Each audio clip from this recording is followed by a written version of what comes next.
विद्यार्थी मित्रांनो नमस्कार। मी गणेश सूर्यवंशी ऑनलाईन टीचिंगमध्ये आपलं मनपूर्वक स्वागत करतो। मित्रांनो, महाराष्ट्र राज्य माध्यमिक व उच्च माध्यमिक शिक्षण मंडळाने नुकत्याच प्रसिद्ध केलेल्या 12वी या वर्गाच्या मराठी विषयाच्या कृतीपत्रिका आराखड्याविषयी आपण आज जाणून घेणार आहोत।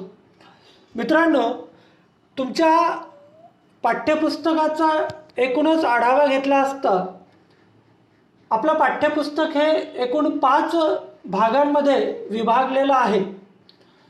त्यामध्ये प्रामुख्याने गद्य विभाग, पद्य, साहित्य प्रकार, उपयोजित मराठी, व्याकरण व लेखन अशी ही विभागणी या पाठ्यपुस्तकाची आपल्याला करता येते। यामध्ये प्रामुख्याने 6 गद्य, 6 पद्य आणि साहित्य प्रकार या भागामध्ये कथा या साहित्य प्रकाराची सैद्धांतिक माहिती आणि उपयोजनात्मक स्वरूपामध्ये 2 कथा या ठिकाणी दिलेल्या आहेत। तर उपयोजित मराठी या भागामध्ये एकूण 4 घटक आपल्याला अभ्यासक्रमामध्ये आहेत। यासोबतच व्याकरण व लेखन हा एक स्वतंत्र विभाग असून व्याकरण या भागामध्ये वाक्प्रचार, वाक्यरूपांतर, समास, प्रयोग, अलंकार या घटकांचा समावेश आहे। तर लेखन या विभागामध्ये निबंध लेखन या घटकाचा समावेश करण्यात आलेला आहे।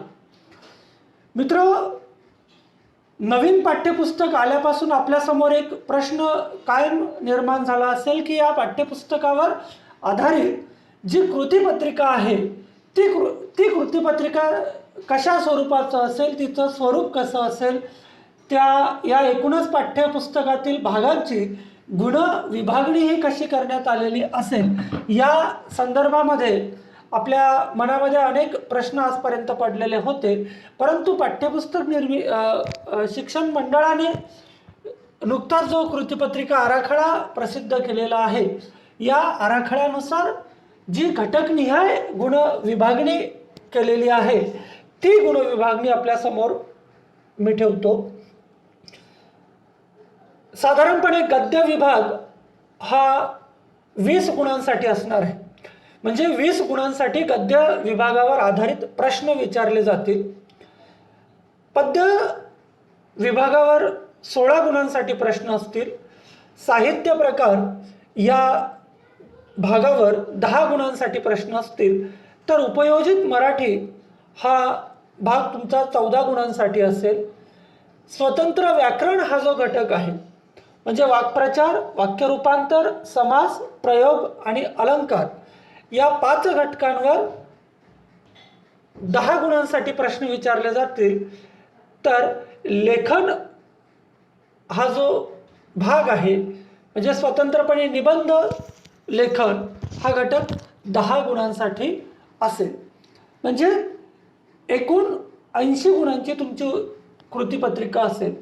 परंतु विकल्पासह गुण जर आपण लक्षात घेतले तर साधारणपणे विकल्पासह गुण हे 112 होतात। म्हणजे गद्य विभागावर 28 गुणांसाठी एकूण प्रश्न विचारले जातील। त्यापैकी फक्त आपल्याला 20 गुणांचेच प्रश्न सोडवायचे आहेत। पद्य विभागावर विकल्पासह जे प्रश्न आहेत ते 20 गुणांसाठी असतील। त्यापैकी फक्त 16 गुणांचे प्रश्न आपल्याला सोडवायचे आहेत। जे तुमच्या मनामध्ये कन्फ्युजन निर्माण होऊ नये म्हणून तुम्ही फक्त एकच गोष्ट लक्षात ठेवायची आहे की आपली कृतीपत्रिका ही एकूण 80 गुणांची असेल। त्यापैकी गद्य विभाग हा 20 गुणांचा, पद्य विभाग 16 गुणांचा, साहित्य प्रकार 10 गुणांसाठी, उपयोजित मराठी 14 गुणांसाठी आणि व्याकरण व लेखन हा विभाग 20 गुणांसाठी आहे। जे त्याचं डिव्हायडेशन जर केलं तर म्हणजे जी विभागणी आहे ती 10-10 एकूण 20 अशी आहे। एकूण गुण हे 80 गुणांची तुमची कृतीपत्रिका असणार आहे। त्यापैकी गद्य विभाग जो आहे हा गद्य विभाग एकूण 20 गुणांसाठी असेल, यामध्ये 3 कृती असतील, अ, आ, इ असे 3 या कृती असतील. त्यामध्ये प्रामुख्याने पहिला जो विभाग आहे म्हणजे पहिला जो प्रश्न आहे, अ पठित गद्यावर आधारित इथे उतारा दिलेला असणार आहे. म्हणजे तुमच्या पाठ्यपुस्तकामध्ये जे एकूण 6 गद्य घटक दिलेले आहेत, त्या 6 गद्य घटकांपैकी एक उतारा इथे दिलेला असेल. त्या उतार्याची शब्द मर्यादा ही 150 ते 180 असे असेल आणि हा उतारा एकूण 8 गुणांसाठी असेल. या 8 गुणांमध्ये आकलनावर आधारित 2 कृती असतील. पहिली कृती 2 गुणांसाठी आणि पुन्हा दुसरी कृती जी आहे ती देखील 2 गुणांसाठी असणार आहे. तिसरी जी कृती आहे आपली ती स्वमत किंवा अभिव्यक्तीवर आधारित प्रश्न या ठिकाणी असतील. म्हणजे दोनही घटकांवर स्वतंत्र कृती विचारली जाईल. स्वमतावर एक कृती असेल आणि अभिव्यक्तीवर एक कृती असेल. त्यापैकी कोणतीही एक कृती आपल्याला सोडवायची आहे. यासाठी एकूण गुणांची संख्या असेल 4. एकूण 4 गुणांसाठी हा प्रश्न विचारला जाईल. म्हणजे आकलन कृतीचे 2 गुण अधिक 2 गुण आणि स्वमत कृतीचे 4 गुण असा एकूण 8 गुणांसाठी अ ही कृती असेल. त्यानंतर आ या कृतीमध्ये देखील पठित गद्यावर आधारित उतारा विचारला जाणार आहे. त्या उतार्यावर आधारित कृती तुम्हाला दिलेल्या असतील, त्या कृती आपल्याला सोडवायच्या आहेत. या उतार्याची शब्द मर्यादा देखील 150 ते 80च्या दरम्यान असणार आहे आणि ही कृती म्हणजे आ कृती देखील 8 गुणांसाठी असणार आहे. वरील प्रमाणेच यामध्ये देखील आकलन कृतीवर आधारित 2 प्रश्न असतील आणि ते अनुक्रमे 2-2 गुणांसाठी असतील. स्वमत आणि अभिव्यक्तीवर आधारित असणारा जो प्रश्न आहे म्हणजे जी कृती आहे ती देखील 4 गुणांसाठी असणार आहे. या ठिकाणी देखील स्वमत आणि अभिव्यक्ती यावर आधारित प्रत्येकी एक कृती विचारली जाईल. त्यापैकी कोणतीही एकच कृती आपल्याला सोडवायची आहे. म्हणजे कृती 1 मधील अ आणि आ या दोनही कृती 8-8 गुणांसाठी आहेत. ही गोष्ट लक्षात ठेवायची आहे. आणि आणखी अ आणि आ या दोनही कृती या पाठ्यपुस्तकातील उतार्यावर आधारित असणार आहेत. ओके. यानंतर ई ही जी कृती आहे इथे मात्र पाठ्यपुस्तकातला उतारा विचारला जाणार नाही. तर या ठिकाणी पाठ्यपुस्तकाच्या बाहेरचा म्हणजे अपठित गद्य आपण ज्याला म्हणतो ते अपठित गद्य विचारल्या जाईल आणि त्या उतार्याची शब्दसंख्या ही 100 ते 120च्या दरम्यान असणार आहे. हा उतारा 4 गुणांसाठी असेल. म्हणजे ही कृती 4 गुणांसाठी असेल. या ठिकाणी आकलनावर आधारित कृती विचारल्या जातील 2-2 गुणांसाठी. या उतार्यामध्ये म्हणजे ई कृतीमध्ये स्वमत आणि अभिव्यक्तीवर आधारित कृती विचारली जाणार नाही. पुन्हा एकदा लक्षात ठेवा की कृती क्रमांक 1 यामध्ये एकूण 3 उपकृती आहेत. म्हणजे अ, आ, इ यांची गुण विभागणी ही 8 अधिक 8 अधिक 4 म्हणजे एकूण गुणसंख्या पहिल्या विभागाला 20 इतकी आहे. दुसरी गोष्ट लक्षात ठेवण्यासारखी की अ आणि आ या कृतींमध्येच स्वमत आणि अभिव्यक्तीवर आधारित कृती विचारलेली आहे. ई या कृतीमध्ये अपठित गद्याच्या कृतीमध्ये स्वमत आणि अभिव्यक्तीवर आधारित कृती विचारल्या जाणार नाही. पहिल्या दोन कृती म्हणजे अ आणि आ या अनुक्रमे पठित गद्यावर आधारित असून त्या 8 गुणांसाठी आहेत, तर ई ही कृती 4 गुणांसाठी आहे आणि ती अपठित गद्यावर आधारित आहे. दुसरा जो विभाग असणार आहे म्हणजे कृती क्रमांक 2. दुसरा विभाग हा एकूण 16 गुणांसाठी असेल. त्यामध्ये पद्य विभागावर आधारित कृती विचारल्या जाणार आहेत. तुमच्या पाठ्यपुस्तकामध्ये तुम्हाला एकूण 6 पद्य दिलेले आहेत. या कृती म्हणजे विभाग 2 मध्ये तुम्हाला एकूण 3 कृती विचारल्या जातील.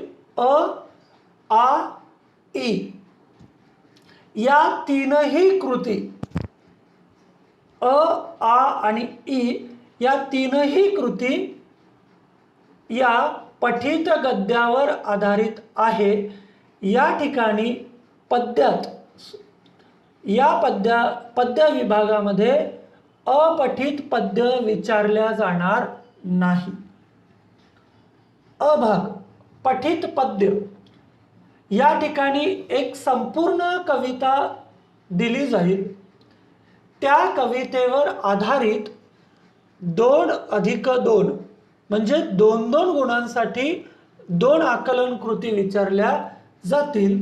तर 4 गुणांसाठी एक अभिव्यक्तीवर आधारित कृती विचारली जाईल.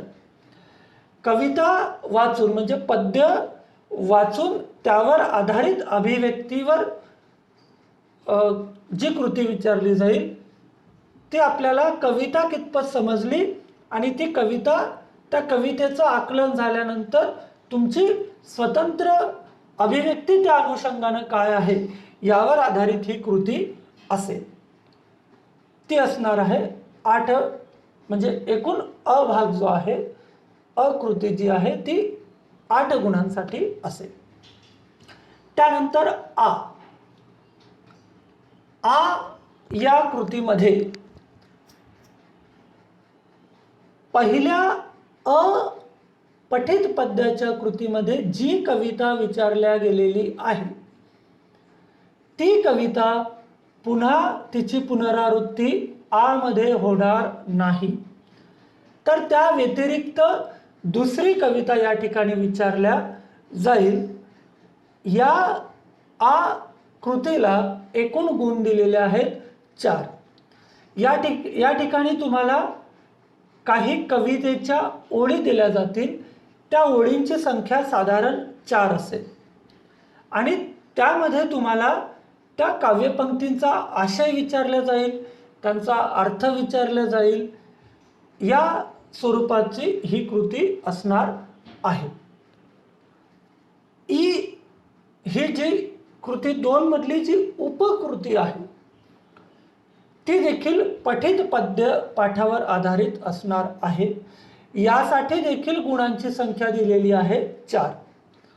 इथे देखील म्हणजेच पहिल्या अ आणि आ मध्ये ज्या कविता जे पद्य विचारलेले आहेत त्या पद्याची पुनरावृत्ती ई या कृतीमध्ये देखील होणार नाही.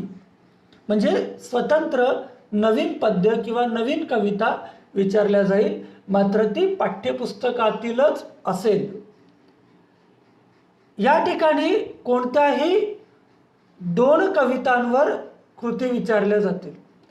म्हणजे 2 कवितांवर कृती विचारल्या जातील. त्यापैकी एक आपल्याला सोडवायची आहे. काव्य सौंदर्यावर आधारित कृती विचारल्या जाईल. कवितेच्या 4 किंवा 6 ओळी दिलेल्या असतील, त्या कवितेतलं काव्य सौंदर्य आपल्याला मांडायचं आहे.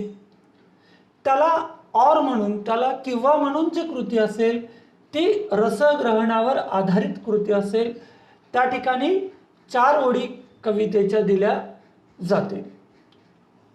म्हणजे पुन्हा एकदा विभाग 2 मध्ये देखील 3 उपकृती आपल्याला दिलेल्या आहेत, अ, आ आणि ई. तीनही ज्या कृती आहेत त्या पठित पद्यावर आधारित आहेत. यापैकी पहिली कृती 8 गुणांसाठी आहे आणि उरलेल्या 2 या 4-4 गुणांसाठी आहेत. कोणत्याही कृतीमध्ये एकदा विचारलेली कविता पुन्हा विचारली जाणार नाही. पद्य विभाग हा एकूण 16 गुणांसाठी आहे आणि त्याची गुण विभागणी 8 अधिक 4 अधिक 4 अशी केलेली आहे. पुढचा जो विभाग आहे, विभाग 3, यामध्ये अ आणि आ अशा 2च कृती विचारल्या जातील. हा विभाग एकूण 10 गुणांचा आहे. म्हणजे बघा, पहिल्या कृती 3 मधला जो अ भाग आहे तो कथा साहित्य प्रकाराचा परिचयात्मक स्वरूपाचा जो सैद्धांतिक भाग तुम्हाला दिलेला आहे साहित्य प्रकारमध्ये. म्हणजे तुमच्या साहित्य प्रकार कथा या भागामध्ये पहिल्यांदा परिचयात्मक स्वरूपाचा एक भाग आलेला आहे आणि नंतर 2 कथा दिलेल्या आहेत. तर पहिल्या कृतीमध्ये तुम्हाला केवळ कथा साहित्य प्रकार परिचय पृष्ठ क्रमांक 62 यावर आधारितच प्रश्न कृती विचारल्या जाणार आहे. त्या ठिकाणी देखील तुम्हाला पठित उतारा दिला जाईल आणि त्या उतार्याची शब्द मर्यादा ही 120 ते 150 अशी असेल. यासाठी गुण दिलेले आहेत 4. आकलन कृती 2 आकलन कृती विचारल्या जातील 1-1 गुणांसाठी आणि तिसरी जी आकलन कृती आहे ती 2 गुणांसाठी विचारली जाणार आहे. या ठिकाणी स्वमत, अभिव्यक्ती यावर आधारित प्रश्न दिलेले नाहीत. आ हा जो भाग आहे त्यामध्ये म्हणजे आ ही जी उपकृती आहे त्यामध्ये पठित ज्या तुम्हाला कथा दिल्या आहेत पाठ्यपुस्तकात, शोधकथा आणि गढी, या 2 कथांवर आधारित तुम्हाला कृती विचारल्या जातील. आ ही कृती एकूण 6 गुणांसाठी आहे. बघा, या ठिकाणी तुम्हाला 4 कृती दिल्या जातील आ उपकृतीमध्ये आणि त्या 4 पैकी तुम्हाला 2 सोडवणे अपेक्षित आहे. प्रत्येक कथेवर एक स्वमत कृती व एक अभिव्यक्ती कृती विचारली जाईल. तुम्हाला एकूण 2 कथा आहेत, त्यापैकी प्रत्येक कथेवर एक स्वमत आधारित कृती असेल आणि एक अभिव्यक्तीवर आधारित कृती असेल. त्या दोनही म्हणजे स्वमतावर आधारित जी कृती आहे त्यासाठी गुण दिलेले आहेत 3. अभिव्यक्तीवर आधारित जे कृती आहेत त्यासाठी देखील गुण दिलेले आहेत 3. 2 पैकी 1 सोडवायची आहे, खाली देखील 2 पैकी 1 सोडवायची आहे. एकूण गुण होतात 6. म्हणजे 4 अधिक 6 बरोबर 10 अशी साहित्य प्रकार या विभागाची गुण विभागणी करण्यात आलेली आहे. आपला जो चौथा जो विभाग असणार आहे आपल्या कृती पत्रिकेतला तो म्हणजे उपयोजित मराठी. हा विभाग एकूण 14 गुणांसाठी विचारला जाणार आहे. या विभागामध्ये देखील अ आणि आ अशा 2च कृती विचारल्या जातील. अ आणि आ अशा 2 उपकृती विचारल्या जातील. कृती क्रमांक 4 ही असणार आहे. अ ही जी कृती आहे ती उपयोजित घटकांवर आधारित आकलन कृती असणार आहे. ती असेल एकूण 4 गुणांसाठी. उपयोजित मराठी या विभागामध्ये तुम्हाला एकूण 4 घटक दिलेले आहेत. ते या 1 ते 4 घटकांवर आधारित प्रत्येकी 2 गुणांसाठी 4 आकलन कृती दिल्या जातील. त्यापैकी तुम्हाला 2 कृती सोडवणे अपेक्षित आहे. म्हणजे तुमचे जे 4 घटक आहेत उपयोजित मराठीतले, त्या 4ही घटकांवर स्वतंत्र 2 गुणांसाठी आकलन कृती विचारल्या जाणार आहेत आणि त्यापैकी तुम्हाला केवळ 2 सोडवायच्या आहेत. आ भागामध्ये उपयोजित घटकांवर आधारित उपयोजन कौशल्य कृती विचारल्या जाते. बघा, अ मध्ये काय, आकलनावर आधारित कृती. तुम्हाला तो घटक किती समजला त्यावर आधारित, आकलन किती झालं त्यावर आधारित वरच्या भागात असेल. तर आ मध्ये तुम्हाला त्याचं उपयोजन करायचं आहे. तुम्ही त्या घटकांमधनं कोणती कौशल्य आत्मसात केलेली आहेत त्यावर आधारित या कृती असतील. आ ही जी कृती आहे ती 10 गुणांसाठी असणार आहे. म्हणजे या ठिकाणी 5-5 गुणांसाठी 5-5 गुणांसाठी 4 कृती विचारल्या जातील. त्यापैकी तुम्हाला केवळ 2 कृती सोडवायच्या आहेत. आणि या ठिकाणी देखील 1 ते 4 या 4ही घटकांवर, म्हणजे उपयोजित मराठी या भागातील 4ही घटकांवर तुम्हाला स्वतंत्र कृती विचारली जाईल. त्यापैकी तुम्हाला केवळ 2 कृती सोडवणे अपेक्षित आहे. म्हणजे अ कृतीसाठी 4 गुण, आ कृतीसाठी 10 गुण असा हा विभाग एकूण 14 गुणांसाठी विचारला जाणार आहे. आणि तुमच्या कृतीपत्रिकेतील आता पुढची जी कृती असणार आहे, म्हणजे 5व्या क्रमांकाची जी कृती तुम्हाला विचारली जाणार आहे ती व्याकरण व लेखन या घटकावर विचारली जाईल. व्याकरण व लेखन हा घटक एकूण 20 गुणांसाठी विचारला जाणार आहे. याचं विभाजन देखील 2 भागांमध्ये आहे, म्हणजे अकृती आणि आकृती. तर कृती क्रमांक 5 मधला जो अ भाग असेल त्यामध्ये व्याकरण या घटकावर आधारित प्रश्न असतील. त्यासाठी गुण दिलेले आहेत 10. तुमच्या पाठ्यपुस्तकामध्ये व्याकरण या घटकात एकूण 5 मुद्द्यांचा समावेश आहे. वाक्य रूपांतर, समास, प्रयोग, अलंकार आणि वाक्प्रचार या 5ही घटकांवर, या 5ही मुद्द्यांवर प्रत्येकी 2 गुणांसाठी तुम्हाला कृती विचारल्या जाणार आहे. त्यासाठी एकूण गुण दिलेले आहेत 10. तर कृती क्रमांक 5 मधील आ जो भाग आहे, आ ही जी उपकृती आहे ती आहे निबंध लेखन. हा घटक देखील तुम्हाला 10 गुणांसाठी आहे. या ठिकाणी तुम्हाला 5 निबंध दिले जातील. त्या 5 निबंधांपैकी तुम्हाला फक्त एका विषयावर आधारित निबंधाचं लेखन करायचं आहे. त्यासाठी गुण दिलेले आहेत 10. हा जो निबंध, तुम्ही जो निबंध लिहिणार आहात त्या निबंधांची शब्द मर्यादा ही म्हणजे सुमारे 200 ते 250 या शब्द मर्यादेत हा निबंध लिहिणे अपेक्षित आहे. यामध्ये प्रामुख्याने वर्णनात्मक स्वरूपाचा निबंध विचारला जाईल, व्यक्तिचित्रणात्मक स्वरूपाचा निबंध विचारला जाईल, आत्मवृत्तात्मक स्वरूपाचा निबंध विचारला जाईल, कल्पना प्रधान निबंध विचारला जाईल आणि वैचारिक